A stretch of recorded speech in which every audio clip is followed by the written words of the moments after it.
ये खबर KR मंगलम university द्वारा प्रस्तुत की गई है। अमेरिका और ईरान के बीच तनाव एक बार फिर सुर्खियों में है। इस बार वजह बनी है एक ऐसी खुफिया रिपोर्ट जिसने अंतर्राष्ट्रीय राजनीति में हलचल मचा दी है। दावा किया जा रहा है कि ईरान एक बार फिर अमेरिका के राष्ट्रपति डोनाल्ड ट्रंप को निशाना बनाने की साजिश रच रहा है। हालांकि इस दावे की स्वतंत्र पुष्टि अभी तक अमेरिका ने नहीं की है, लेकिन रिपोर्ट सामने आने के बाद वॉशिंगटन, तेल अवीव और तेहरान के बीच तनाव और गहरा सकता है। अमेरिकी मीडिया रिपोर्ट्स के मुताबिक इजराइल की खुफिया एजेंसी ने पेंटागन के साथ नई खुफिया जानकारी साझा की है। इस जानकारी में संकेत दिया गया है कि ईरान से जुड़ा एक संभावित खतरा ट्रंप की सुरक्षा से संबंधित हो सकता है। ये इनपुट ऐसे समय में आया है जब हाल ही में अमेरिका ने ईरान पर सैन्य कार्रवाई की थी और क्षेत्र में पहले से ही तनावपूर्ण माहौल बना हुआ है। CNN के अनुसार ईरान की कथित हत्या की योजना के बारे में ये चेतावनी इसी सप्ताह मिली है। हालांकि एक अन्य सूत्र ने बताया कि अमेरिकी खुफिया एजेंसियों को हाल के हफ्तों में इस योजना की सुगबुगाहट मिल रही थी, लेकिन इजराइल से मिली चेतावनी नई थी और एक विशिष्ट साजिश से संबंधित थी।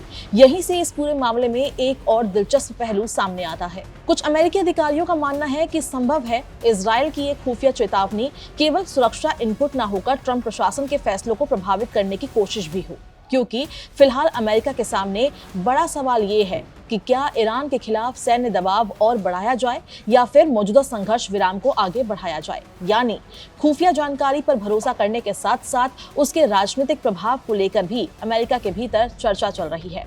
दरअसल ईरान और ट्रंप के बीच टकराव कोई नई बात नहीं है।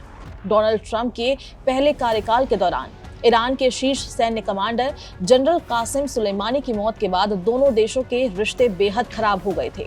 ईरान लंबे समय से इस घटना के लिए अमेरिका और विशेष रूप से ट्रंप को जिम्मेदार ठहराता रहा है। कई मौकों पर ईरानी नेताओं और समर्थकों की ओर से बदला लेने की बातें भी सार्वजनिक रूप से कही गई है।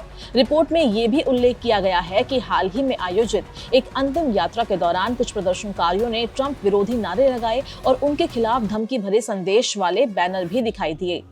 हालांकि ऐसे नारों या प्रदर्शनों को किसी वास्तविक साजिश का प्रत्यक्ष प्रमाण नहीं माना जा सकता। इसी बीच खुद डोनाल्ड ट्रंप ने भी इस खतरे का जिक्र किया है। नाटो शिखर सम्मेलन के दौरान पत्रकारों से बातचीत में ट्रंप ने कहा कि उन्हें लगता है कि ईरान की नजर उन पर है। उन्होंने कहा कि उनका नाम उन लोगों की सूची में है जिन्हें निशाना बनाया जा सकता है। ट्रंप ने यह भी कहा कि अब तक वे खुद को भाग्यशाली मानते हैं, लेकिन भविष्य को लेकर पूरी तरह आश्वस्त नहीं है। हालांकि ट्रंप का ये बयान उनकी व्यक्तिगत आशंका को दर्शाता है। अमेरिकी सरकार ने अभी तक किसी आधिकारिक बयान में इस कथित साजिश की पुष्टि नहीं की है। अब नजर डालते हैं अमेरिका और इजराइल के रिश्तों पर। पिछले कुछ हफ्तों में डोनाल्ड ट्रंप और इजराइल के प्रधानमंत्री बेंजामिन नेतन्याहू के संबंधों में सुधार देखने को मिला है। इससे पहले दोनों नेताओं के बीच ईरान को लेकर रणनीति पर मतभेद की खबरें भी सामने आई थी। नेतन्याहू जहां ईरान के खिलाफ कड़ा रुख जारी रखने के पक्षधर बताए गए, तो वहीं ट्रंप संघर्ष को ज्यादा लंबा खींचने के बजाय कोई व्यवहारिक समाधान तलाशने की बात करते रहे। इसके बावजूद दोनों देशों के बीच सुरक्षा सहयोग लगातार जारी रहा। इजरायली प्रधानमंत्री कार्यालय के अनुसार दोनों नेताओं के बीच हाल ही में फिर बातचीत हुई। इस बातचीत में अमेरिका और इजराइल ने सुरक्षा मामलों में समन्वय बनाए रखने पर सहमति जताई। साथ ही ट्रंप ने नेतन्याहू को खाड़ी क्षेत्र में अमेरिका की हालिया गतिविधियों की जानकारी भी दी। यानी एक तरफ संघर्ष विराम की कोशिशें जारी है, तो वहीं दूसरी तरफ सुरक्षा एजेंसियां संभावित खतरों को लेकर सतर्क है। फिलहाल सबसे महत्वपूर्ण बात यह है कि ट्रंप की हत्या की कथित साजिश को लेकर जो जानकारी सामने आई है, उसकी स्वतंत्र पुष्टि अभी तक नहीं हुई है। ये दावा मुख्य रूप से इजराइल की ओर से साझा की गई खुफिया सूचना पर आधारित बताया जा रहा है।